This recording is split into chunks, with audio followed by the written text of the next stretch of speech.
Hello, everyone. Karen Glasser here, and welcome to Minding Your Mental Health. I'm here with my co-host and son, Rob Glasser, and we talk about the topics that shape mental health today. We teach the importance of inclusion and share why we should be kind. So if you are here live or even on replay, it doesn't matter. We love you. Make sure you make comments down below. Tell us where you are watching from. Hello, Rob. We got a great show today, don't we? We do. Learning new things is always fun, and today we are learning all about meditation, what it is, where it comes from, and of course, some of our favorite tools that we use when we do it. And I want to remind our audience, if you are tuning in live, we would love to put your comments up on the screen, so make sure you comment, and we'll put them on the screen. I don't know which direction we are. All right, so here we go. We're going to jump right in, and I think the best way to jump in, Rob, is to give a quick history about meditation and mindfulness. So let's do it. Well, it'll be as quick as I can make it because this is definitely a topic that spans back all the way, depending on who you ask, to either 1500 BCE in India or the 3rd and 6th century BCE in China. Now, the interesting part here is that unlike other scientific or other historical topics, we don't know who invented the idea of meditation, mainly because it's so different and widespread throughout all parts of the world. Now, there's 3 major players, so to speak, we can call them in this. The first one in India, we have the Buddha, also known as Siddhartha Gautama in Sanskrit or Siddhartha Gautama in Pali. He was a prince who became a monk, a sage, a philosopher, and a religious leader. It's his teachings as to where Buddhism was founded.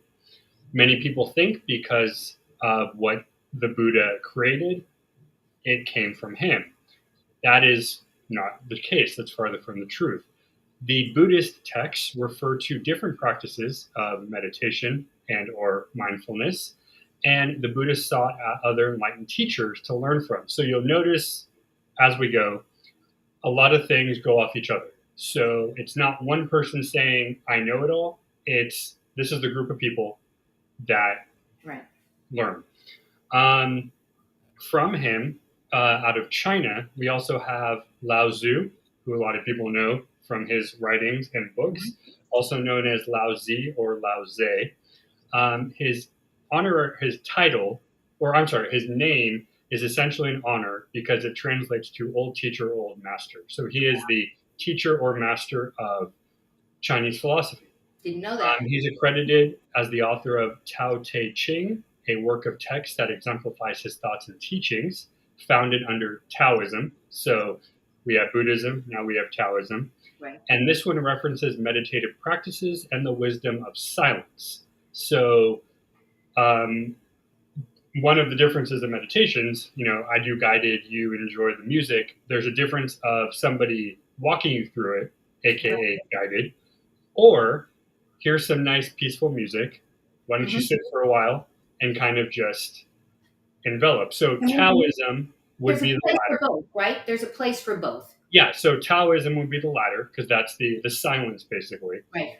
And Buddhism, you could say, would be the guided, let me show you the steps. Right. Now, the last big one, named Dosho, was a Japanese monk in the 7th century who actually traveled to China and studied Buddhism under another master named Sun Sang.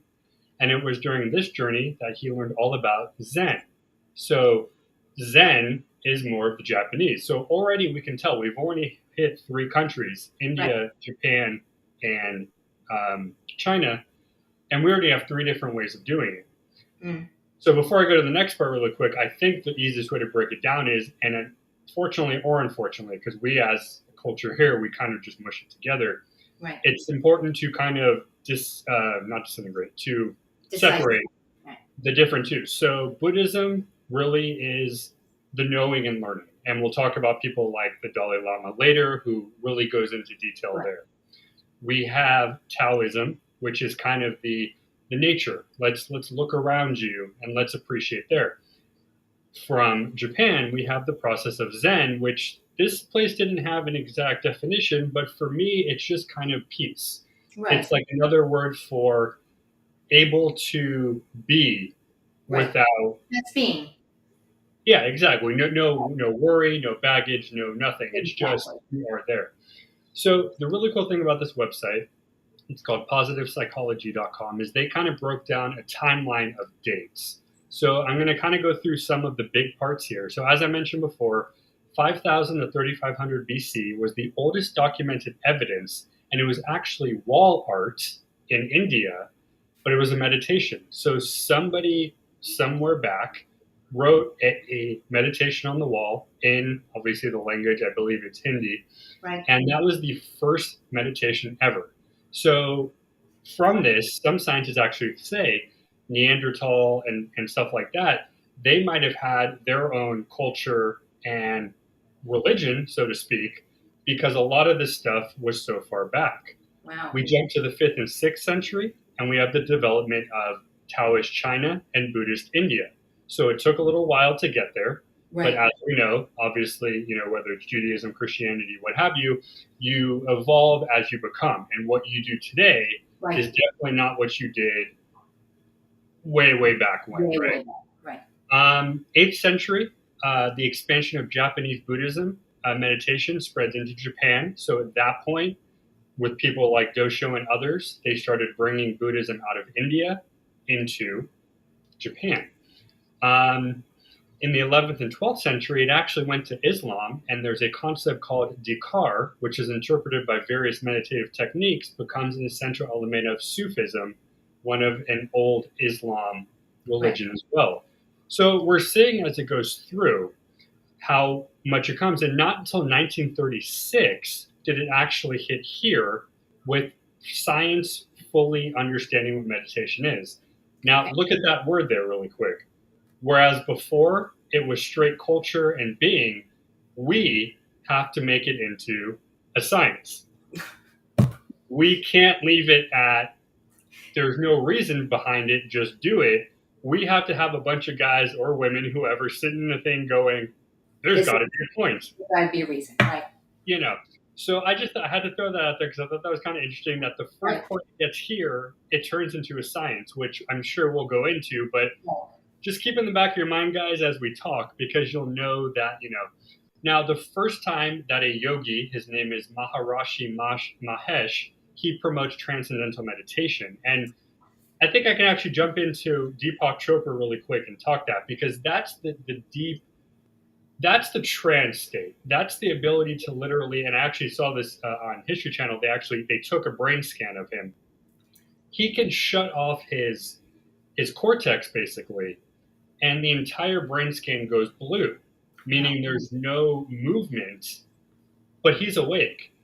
And this type of transcendental meditation, very hard, only a select few, and I'm sure you've read on it as well. Right.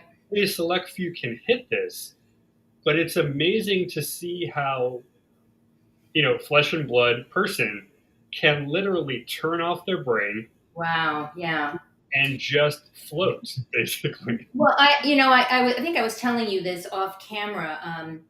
Your grandmother, my mother, actually did TM, Transcendental Meditation, way back when I was growing up. And I distinctly remember, all of us kids remember, it was a big thing because you would get your word, your mantra, the word that you would do, and you were not allowed to share it. And I'm not sure what the reasoning behind that was, but boy, did my mom have her mantra, and it was her word. And to this day, I have always wondered what that word is. And I'm wondering, Rob, is it the word? Is it the sound? What is it about having that something that you focus on? Or is it something like what we do with breath work today? Why that? Yeah, I don't know, because I do the guided. So for me, whether it's, Calm or Inner Space or whoever, right. I do the one where you close your eyes and you listen to the person just say, imagine yourself on a mountain. I can't really pinpoint how it helps per se. Right. It could just be listening to somebody. Right. But I would say, depending on who you are, you're probably going to find your thing. So right. Agreed. If it's a word, a sound, a feeling, a thing, whatever, you're going to find it. And I think part of it is not actually really having to explain it. I think if you were to explain it, you would probably lose the point of what you're doing, because it becomes more of a, oh, here, try this. And it's less of a, this Yeah, is exactly. One of the people that I follow right now, he calls it home base. And he calls it finding that home base, whether it's feeling the breath coming in, whether you feel it where you're sitting, finding your home base and focusing it on that, which is such a modern concept, right? Home base, which I find right. interesting all by itself.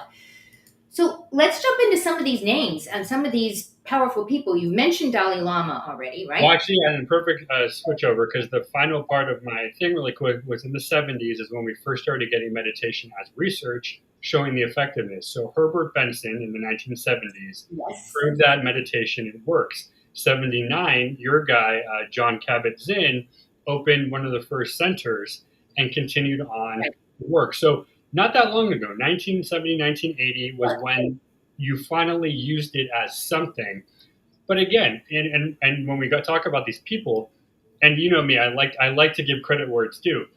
It's not, we're not the give all to what we did here. Meditation goes back before we were born. It goes back before a lot of us were here. And that's one reason why I like, when we're going to talk about the first guy being Nick Vong. Easy for you to say. Butchered his name. And of course, the Dalai Lama, which we'll get into in a minute. Now, Nick, I came across kind of by accident the other day. I sent you one of his videos. Right. And the video I'm going to go over, because I watched it again today, he did some morning habits. And it's actually good timing, because we've begun doing some new morning habits at home here, mainly for physical and mental as well. Right. But the reason why listening to these guys, and again, nothing against the newer people, I know they're just as smart, but for me, I feel more of a connection to the original, because they may not know it all, but they feel it all. They do it all. They're the ones that will say, I could be wrong. It may not work, but listen anyway, because you're going to be surprised at what you're going to hear. If you're just tuning in, hold on. If you're just tuning in, we're talking all about meditation, mindfulness. We're going way, way, way back with Rob, with where it all started, and we're moving towards now modern time, which is very exciting. So if you have any questions and you have any comments, make sure you put them in the chat below. All right, go ahead. I can't tell it's backwards. Okay, so the Nick that I just found, one of the videos I watched was morning habits. Right. And a lot of them are things that you may or may not do, but you may not understand the full gist behind it. So one of them was simply sitting and breathing. You get out of bed, you sit, you look around, you kind of just chill. Right. Yeah, you just be. And that one is one that you'll see throughout many meditation teachers, books, videos, whatever. It's just a matter of just sit and either listen, watch, close your eyes, look at a picture, whatever it is you want to do, and just kind of just be there and just do it. And then the other one that is so funny to me, because it's a chore that we do regularly, but make your bed. He focuses on making your bed. Now, that one I know from different things. There's also the habit-forming books and stuff like that. But really, it's the training or tricking or retraining your brain into, you did something first thing, you have no reason to not keep it up. Now, one of the new habits we're doing here is morning exercise. So before we get to work, we hop in the gym, we do a video in the morning to get our day. Right. And that supposedly is supposed to get your brain motivated. Right. So just doing a simple chore of, and it's not even, just straightening the sheets up, popping the pillows up, just making it look nice. That's all you're doing. It takes all of 10 seconds. Right. And there you go. So I sent it to you. I know you liked them a lot. So on that video or anything else you watched, what did you like off of his? I really like the idea that there's a routine. I like the idea of being able to set up things so that you have, again, we've talked about this on, I think, every show. We like structure. We like knowing what we're doing next, right?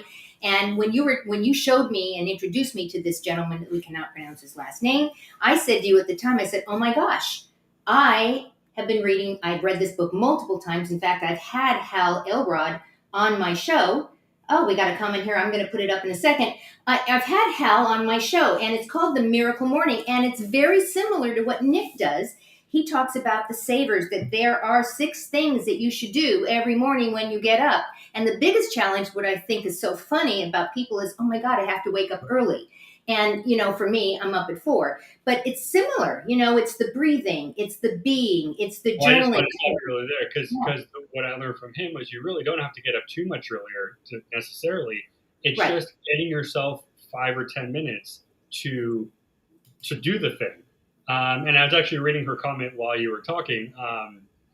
And I didn't even think, because I remember the movie, I remember all that stuff. But you're right. This is actually a good example of going to the source and learning. And it's funny because I told you the important thing for me was to really get people to know that it's not a thing, it's a lifestyle. Like people do this as part of living.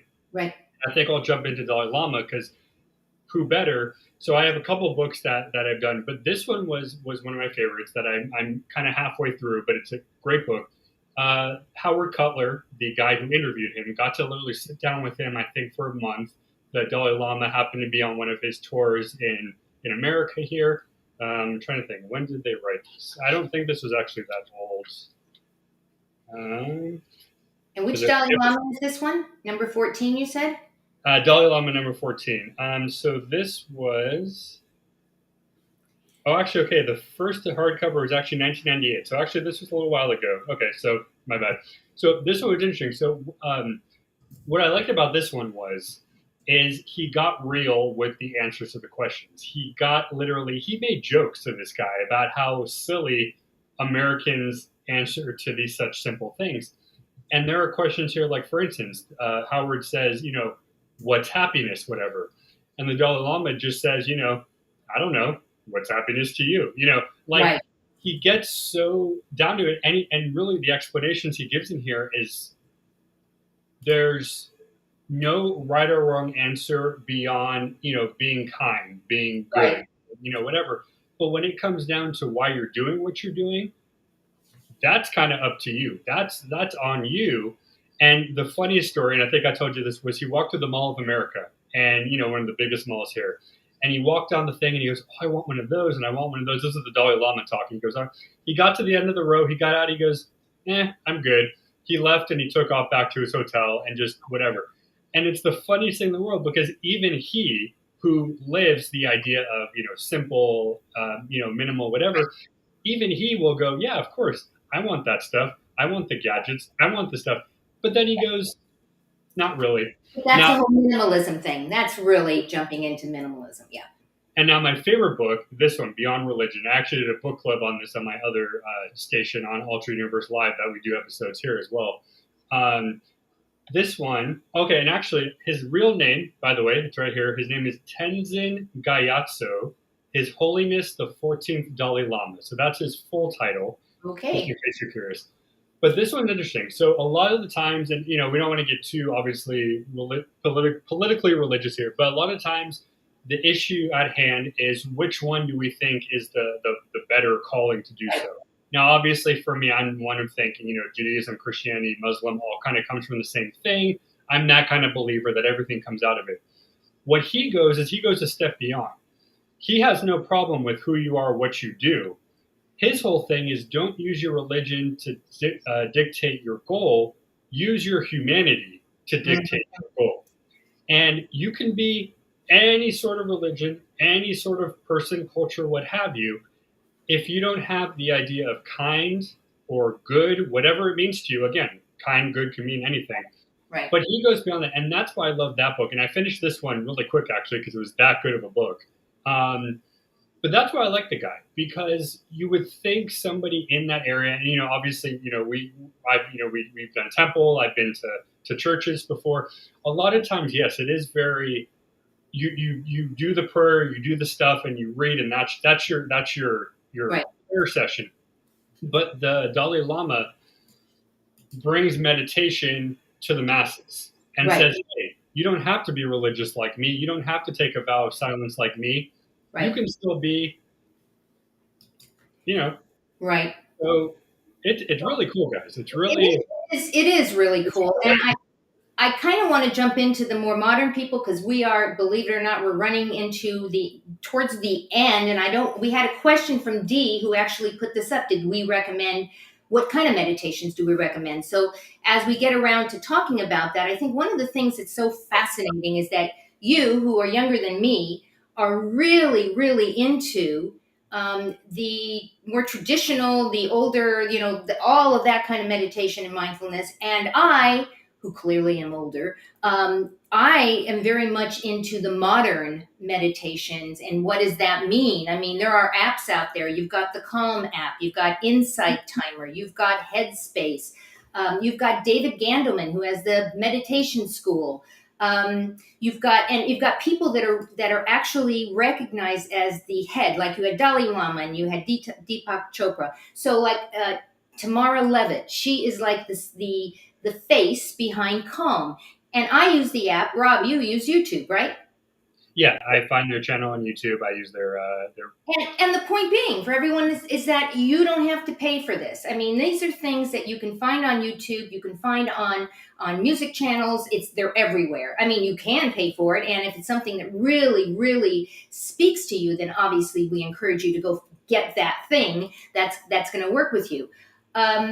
So we're going to do a couple of things. We're going to do a breathing exercise because I want to answer Dee's question. So one of the ways you can meditate is just simply by your breath, right? mm-hmm. So why don't we do a sample of that? Rob, you want to do that? I'm going to put you on solo here. Hold on. Okay. So I do what's called box breathing, and you, as weird as it sounds, and I still can't tell you what it means, but you pretend you are in a box. So it's as simple as breath in, breath out, breath in, breath out. And it signifies the four sides of a square or a box. And the other one I like doing, which is harder to show, you would need the visual, is the breathing bubble. But it's the same idea. You breathe in, you hold, you breathe out.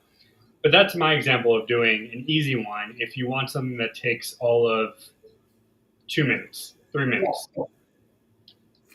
So for me, breath is I like guided meditations as well. I do like music meditations, but I especially like the guided meditations as well. And I like the breathing guiding meditations because I want somebody to count for me. I mean, it becomes that basic, right? But I think the focusing on the counting, so when you're inhaling for a 4 count, holding it for 4 counts, exhaling for 4 counts, and then holding it for 4 counts.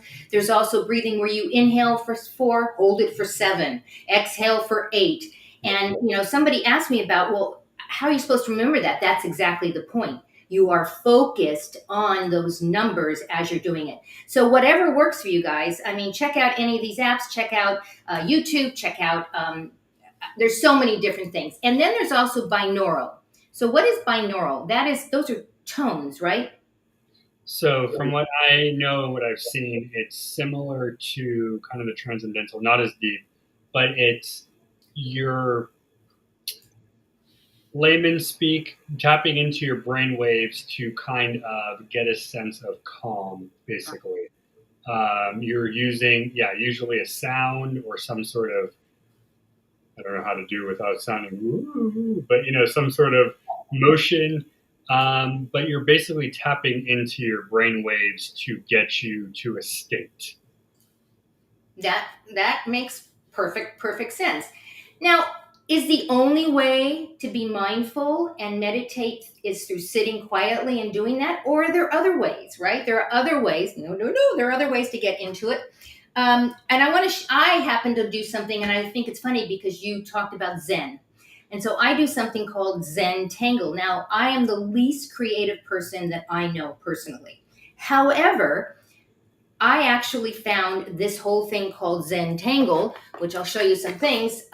It is a way to get into a Zen mode when you do this. So you literally create beautiful pictures. And you do it. I'm not an artist, and I'm telling you this. I'm not an artist. It's a pattern that I learned how to do, and I did it. I first do a breathing exercise, and I did it. I'm just showing you some of these because I want you to know that there are things that you can do that even you didn't know you could do. I mean, literally, I'm not an artist. It could be as simple as doing some flowers. And when you are focusing on this, when you are doing this, trust me, there's no way you can think about anything else. I'm just going to show you a couple more. And these are all done with pen because in Zentangle, there are no mistakes, which is an interesting thing. No matter what you do, there are no mistakes. So we encourage you, go out and get some colored pencils. Isn't that a beautiful box? These are all available on Amazon. We're going to show you a list. If you're going to journal, I mean, I must have a gazillion journals because I'm weird that way. Here's a gorgeous, gorgeous journal. It's all in leather. I have yet to use it because I'm afraid to ruin it. So it's one of those things that sits on my shelf. Or go out and get yourself a little binder. This is a little dog binder, right in there. Whatever works for you. Get a journal, a notebook, whatever works. Create that system, right? Create that system in your life, whether it's going to be the gentleman that you were speaking about that we can't pronounce his last name, Nick Keomahavong, or if you want to go check out Hal Elrod and do his morning miracle tasks as well. David Gandelman is another one. So I'm going to show you his book, The 7 Energies of the Soul. This guy is amazing, but he is really modern, really new. He's in Colorado. He is very much involved with Insight Timer, and he has his own school called Meditation School. It's literally themeditationschool.com. David Gandelman, young guy, love his stuff. And of course, if you're going to really get into Zentangle, you might want to go pick up a book. So lots of things, right, Rob? There's lots and lots and lots of things that we have going on here. Go ahead and continue talking. I want to share the Amazon link so people can go check out some of these things. We're not telling you to go buy anything. We're telling you to go check out some things that when they resonate, you're going to say, oh, maybe I do really need to have that. So I'm bringing that up right now. Rob, any last minutes things that we should be telling our audience about in terms of mindfulness and meditation? Boy, did we rush through this. Woof. No, I think I pretty much said my piece. But yeah, check out the books we have. You might recognize the cards from the other episode we did. I think cool. I think we got it. Cool. I'm actually going to put the link to the Amazon products. I'm going to get off of this. We want to thank everyone because you have a choice as to where you spend your time. You chose to spend it with us today. Especially want to thank Dee for participating with us today. Go check out some of these really cool items. And while you're at it, make sure you follow Rob all over the place. He's on LinkedIn. He is on YouTube, Altered Universe. He is on Twitter, Altered Universe 1. As I said, he's also got an amazing website, altereduniverse.live, and on YouTube. You're everywhere. And I'm everywhere too. Caren Glasser, go check that out. But as we do at the end of every single show, we want to give you some resources. So first we want to give you the NIMH. We should know this already by now, National Institute of Mental Health. Yes. Great resource. We also have NAMI to share with you, and that is the National Association of Mental Illness. And finally, this is really, really cool. This is new within the last month or so. This is the 988 number. If you are suffering right now and you need someone to talk to, please go talk to somebody. Dial 988. They will route you to wherever you need to be. Also, I know that Rob is available. We're always available. Reach out to us on any of our social and say, hey, like the show. Would you do a topic like this? We'd love to hear what you think and what you would like to be seeing. Go out. Give someone an awesome day. Rob, I'll see you next time next week on Minding Your Mental Health. We're talking all about, I'm really excited about this one. We're talking all about, guess what? Social media. See you next week, everyone. Bye.